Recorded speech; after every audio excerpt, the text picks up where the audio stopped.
कोढ़ के रोगी को चंगा करना। अध्याय 8।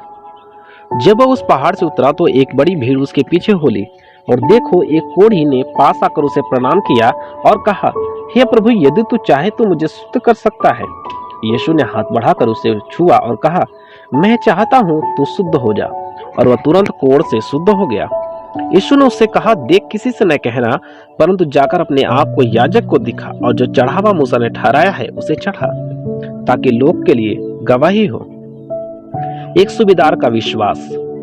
जब वो कफरनहूम में आया तो एक सूबेदार ने उसके पास आकर उससे विनती की, हे प्रभु, मेरा सेवक घर में लकवा रोग से बहुत दुखी पड़ा है। उसने उससे कहा, मैं आकर उसे चंगा करूंगा। सूबेदार ने उत्तर दिया, हे प्रभु, मैं इस योग्य नहीं कि तू मेरी छत तले आए, परंतु केवल मुख से कह दे तो मेरा सेवक चंगा हो जाएगा, क्योंकि मैं भी पराधीन मनुष्य हूँ और सिपाही मेरे अधीन है। जब मैं एक से कहता हूँ जा तो वह जाता है, और दूसरे से आ तो वह आता है, और जब अपने दास से कहता हूँ यह कर तो वह करता है। यह सुनकर यीशु को अचंभा हुआ, और जो उसके पीछे आ रहे थे उनसे कहा, मैं तुमसे सच कहता हूँ कि मैं इस्राएल में भी ऐसा विश्वास नहीं पाया। और मैं तुमसे कहता हूँ कि पूर्व और पश्चिम से बहुत से लोग आकर अब्राहम और इसहाक और याकूब के साथ स्वर्ग के राज्य में बैठेंगे, परंतु राज्य के संतान बाहर अंधकार में डाल दिए जाएंगे, वहां रोना और दांतों का पीसना होगा। तब यीशु ने सूबेदार से कहा, जा, जैसा तेरा विश्वास है वैसा ही तेरे लिए हो। और उसका सेवक उसी घड़ी चंगा हो गया। अनेक रोगियों को चंगा करना। यीशु जब पतरस के घर आया तो उसने उसकी सास को ज्वर में पड़ी देखा।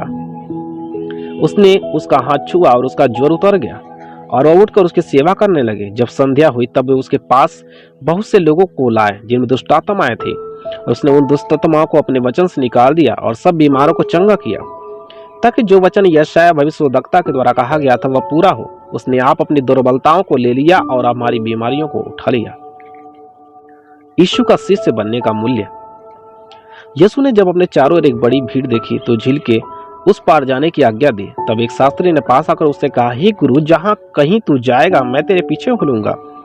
यीशु ने उससे कहा, लोमड़ियों के भट्ट और आकाश के पक्षियों के बसेरे तो होते हैं, परंतु मनुष्य के पुत्र के लिए सिर धरने की भी जगह नहीं। एक और चेले ने उससे कहा, हे प्रभु, मुझे पहले जाने दे कि अपने पिता को गाड़ दूं। यीशु ने उससे कहा, तू मेरे पीछे हो ले, और मुर्दों को अपने मुर्दे गाड़ने दे। तूफान को शांत करना। जब वो नाव पर चढ़ा तो उसके चेले उसके पीछे हो लिए, और देखो, झील में एक ऐसा बड़ा तूफान उठा कि नाव लहरों से ढकने लगी और वह सो रहा था। तब चेलों ने पास आकर उससे जगाया और कहा, हे प्रभु, हमें बचा, हम नष्ट हुए जाते हैं। उसने उनसे कहा, हे अल्पविश्वासियों, क्यों डरते हो? तब उसने उठकर आंधी और पानी को डांटा और सब शांत हो गया। और वे अचंभा करके कहने लगे, यह कैसा मनुष्य है कि आंधी और पानी भी उसकी आज्ञा मानते हैं।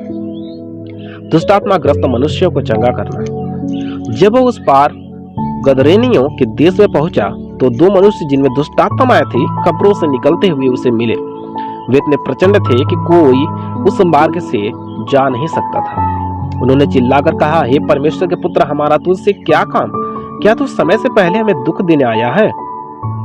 उनसे कुछ दूर बहुत से सूअरों का एक झुंड चल रहा था। दुष्टात्माओं से यह कहकर विनती की, यदि तू हमें निकालता है तो सूअरों के झुंड में भेज दे।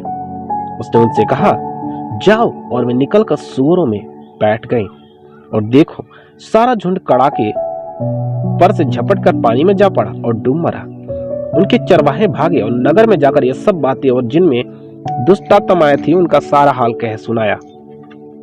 तब सारे नगर के लोग यीशु से भेंट करने को निकल आए और उसे देखकर विनती की कि हमारी सीमा से बाहर चला जा।